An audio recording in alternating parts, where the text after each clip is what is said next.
It's Talk Funny, a podcast by Mark Bailey and comics from all over. We ended up in Japan because we were turned down for what? Why? The Talk Funny podcast from Nagoyaradio.com and Nagoyacomedy. Turned down for what? Here's Mark Bailey. Why? And we're back with Talk Funny. I'm Mark Bailey, and we're here with Steve B. Howard, who is actually a published author, so congratulations. Thank you. So tell us about your book. I know it has the word, is it adamantine? Mm-hmm. Adamantine, yep. Adamantine. If I had $100,000 for every time I talked about adamantine, what is that? What is? Well, it's a reference, I believe, to Tibetan Buddhism. So there's a mantra within. Well, I'm not sure if it necessarily originated with Tibetan Buddhism, but it's the adamantine mantra. It's one of the sutra. Sorry, one of their famous sutras, and so that was in the title. The title of the book's the Adamantine River Passage, and that was sort of the reference to it. It's supposedly the indestructible jewel that's. I guess it would essentially be where your heart chakra lies, and refers to the part of, I guess, existence that is indestructible and unchangeable. Is pretty much what I was trying to get at with the title. And this is fiction. Yeah. What is this book about? Is it like tongue-in-cheek, or is it like adventure or mystery? Or? Can I say it's literary? A literary piece of literature. Could you be more vague? No. So this book it has pages. Yeah, it has and pages has a beginning and an words, end. Yeah. And it probably have a publisher. Yeah. And a published date. It's got a cover. Yeah. And a cover. Really nice cover. So it's a literary, and is it dead serious or? Yeah, I mean it's pretty serious. It's about a guy that's going through a midlife crisis. I wouldn't know anything about that. Yeah. You might actually like this part. His wife has recently died in a car wreck. Oh, okay. Is this a how-to or? Yeah. DIY? It's how to disable brakes. I think I've got all those books on disabling brakes. They don't work. Anyway, his wife has recently died in a car crash, and he's pretty depressed. And so it's a fantasy. Yeah. Fantasy. He actually had a good marriage. But he's in the process of he's living in a really rundown hotel, and he's in the process of drinking himself to death. And he reaches a point where he says, why would you think I'd even want to hear about it? So what does this have to do with my life? Yeah. Don't read this book, Mark. There's no illustrations of me in the book. I'm pretty sure I hadn't met you before I wrote this. Oh, I see. Yeah. Also, make sure you don't give spoilers away. Yeah. But yeah, I've given a better. Okay. Yeah. Continue. So anyway, he's in the process of going deep into alcoholism, and so he comes to the point where he realizes I've got to make a drastic change in my life, otherwise, I'm probably going to drink myself to death. So his passion is fly fishing, and so he decides he's going to take this 10-day fly fishing trip in eastern Washington, which, if you don't know, eastern Washington is a high desert, but there's rivers over there with very, very large trout. And so he goes over to eastern Washington and starts this 10-day hiking, fly fishing trip. And while he's in the desert, he meets this teacher, and he has these spiritual experiences. And so that's basically the plot in a nutshell. And how did you even come up with this? Do you study Buddhism and Zen, or? Well, I about 9 years ago, I had taken a trip back to the United States, and me and my wife were visiting a friend of ours who was a long-time Zen Buddhist meditator. And at the time, he was doing something they call Diksha, which is a type of, I guess you'd say, yoga, Hindu energy work. And he said, we were staying with him, and he said, on Tuesday nights I do Diksha giving, and he said, you guys can come along and try it out if you want, or you can stay here at my house, you don't have to. And so me and my wife were like, well, okay, we'll come along and try it out. And I went, and I thought it would just be sort of like a 20-minute group meditation session. And I went there, and we started, everybody sat down on this big couch, and we were closed our eyes and we're meditating. And my friend and this other lady were going around, and they would put their hands above your head and do this Diksha energy work. And I had something they call a Kundalini awake, a full-blown energy, heat up the spine, visions of Buddhas, lights, colors, this really, really intense experience. And after that, I kind of really got into meditation and yoga, and spent about 7 years as a member of what I later realized was essentially a cult. And so during that during that time period is kind of when I came up with the concept of this book. So even though the actual story, obviously my wife didn't die and I didn't become an alcoholic, but a lot of the spiritual experiences that I describe in the book were things that actually happened to me during this 7-year period. Since then, though, as I mentioned, I kind of came to the realization that it was a cult. I've kind of now become agnostic, probably atheist. So I'm kind of now under the impression that I think a lot of my experiences probably have a neurological explanation rather than a mystical one. But I'd written the book before I came to that realization. So was it Richard Dawkins? It's his quote, one of my favorite quotes from him. He said, "The religious part of rain dances, a lot of the success depends on timing." If you know meteorology and you can spot the clouds, and then you do a rain dance, you're much better if you know science at the rain dance, right? So.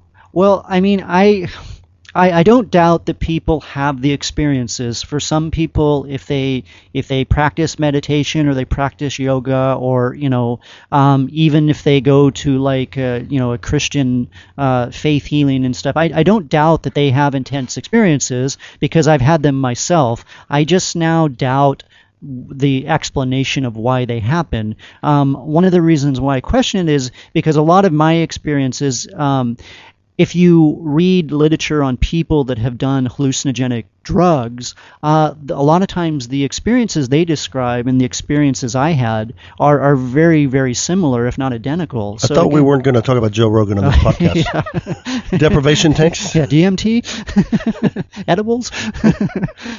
Well, yeah, there's something to that because, you have people say, well, AA really works, rehab really works. Right. Or, picks on the Christianity or Judaism or whatever, it really works. The people that tell you that are people that were down on their luck. And that's my problem with NLP, neuro-linguistic programming, is they seem to prey on alcoholics and poor people, and they take their last savings. Basically, they take sometimes their last $10,000 on a stupid 3-day seminar. Yeah, Tony Robbins, I'm talking to you. A 3-day seminar where they burnt their feet because some idiot guru told them to. Yeah. And, it's like, well, it does help some people. Well, it does help some people. Yeah, but anything would have helped those people. Right. A jobs program would have helped you if you were alcoholic, destitute, and poor and contemplating suicide. If I kept you busy with a jobs program, that would help you. Yeah. I could lock you up and force you to become an expert in cold fusion. Then you get a good job. Now you have a skill that would help you. Anything would help you. Right. I mean, because you're someone who depends on a substance for your life. You can't go any lower than that. Right. And, one of the things that always sort of stuck with me, too, is there's pretty much the belief now that 10% of people will pretty much get addicted to anything. And so I think, like you said, a lot of times these people that were addicted to drugs or alcohol, and then suddenly they find a religious group or whatever, and they say, well, it cured me. Well, they've kind of just replaced one addiction with another, I think. And yeah, they may feel better, and it may actually improve their lives, which, hey, more power to them. But I think a lot of times they've just replaced one addiction with another addiction.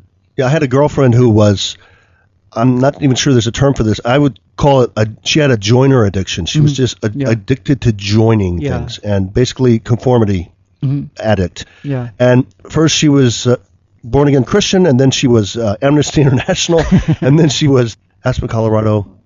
Sierra Club. Okay. Sierra Club. Mm-hmm. Then she was into yoga. Mm-hmm. And then she called me up one time and goes, "Hey, I want to talk to you about a great opportunity." And I can hear Amway 20 feet away. And I said, "Is it Amway?" And she hung up. So now she's in Amway, and I expect to see her on a video for NLP any day now. But that's the thing, is like NLP, they seek out, and not just NLP, but a lot of cults, Scientology, a lot of, they seek out people that, number one, maybe, especially from what I've heard of Scientology, they collect dirt on you so they can blackmail you, but also they help you when you're down. And when you're weak. And that's not a club you want to join. What you want to join is a club that likes you and doesn't ask anything of you, even when you're not down. When you're down, they help you. When you finally got your feet back on the ground, you're making money, they don't go, hey, like my rabbi, hey, how'd that thing work out for you? I didn't even tell you. How did that, that bartender that was bugging you, he's got throat cancer now. And I'm like, how did you even know about that? I didn't even tell you that. Well, it doesn't matter. It's $800. What? I thought if you charge for karma, I thought that would be bad karma. Yeah. So people are in all different parts of life, and you have down and up parts, and depending on, I ate at McDonald's one day, and then the next day my life turned around. Right. Well, it could have just been timing. I took an umbrella because I thought it might rain, and it did rain. Mm-hmm. And that's cause and effect. Sometimes things just happen. What other things are you interested in writing about?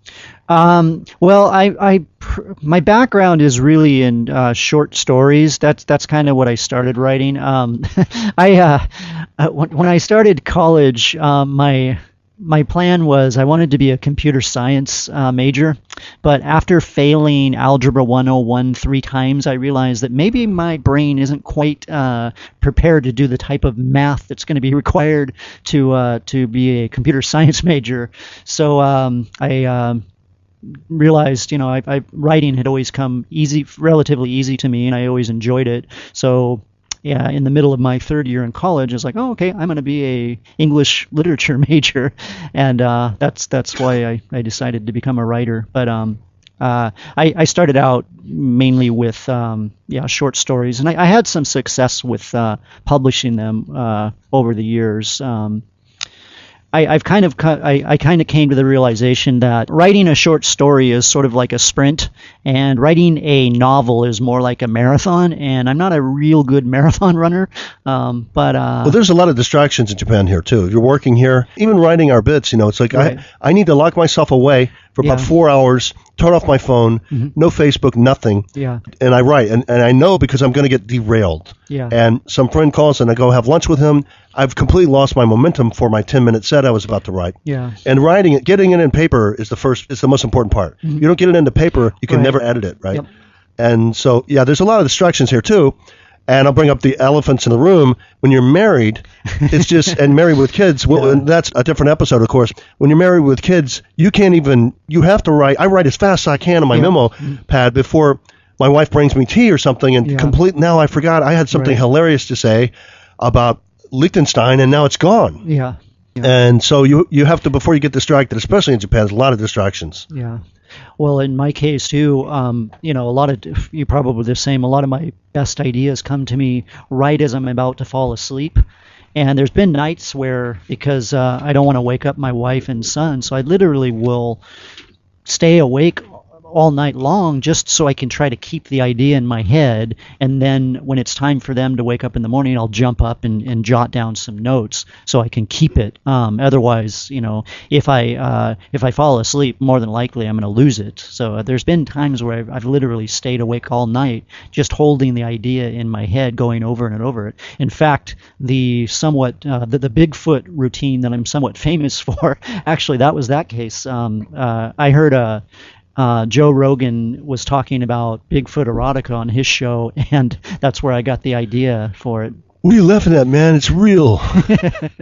So we love Joe Rogan. Yeah. We'll talk about him in another podcast, I think. But I've done that. I don't know if you're able to do it, but I keep a pad and pen with me. Yeah. And sometimes I'll have to go at the expense of go to the bathroom, turn the light on, and I can't go back to sleep, but I've written it down. At least after I write it down, I am capable of possibly getting some sleep. Yeah. But I've had that before. I'm like, this bit is so good. Mm-hmm. I'm going to forget this. I'm going to kill myself for losing this. So that's another reason, like the recorder is actually very good. Mm-hmm. You have to get up and I'll turn on the sound wave. Sometimes I listen to them and it doesn't make any sense to me. Like I have some of these that I played for myself yesterday, and one of them is like, oh yeah, and she has no top. And I don't know, what is that? Which one is that about? Yeah. Sometimes I'll be very groggy. I'm about to fall asleep, and I'm like, I've got to get this out. So sometimes I'll send an email to myself, or I'll say it on this sound wave. Your brain, the way your brain works, that idea is there for about 3 seconds. Yeah. And then you've got to grab it like a bubble, and then it's gone. Now it's on to the next one, right? And obviously I'm not in the point of my marriage yet where I'm sleeping in a separate room, so makes it a little tougher. I could help you get to that stage. You give me some of my material. Yeah, I mean, your comedy routine is sort of like a how-to.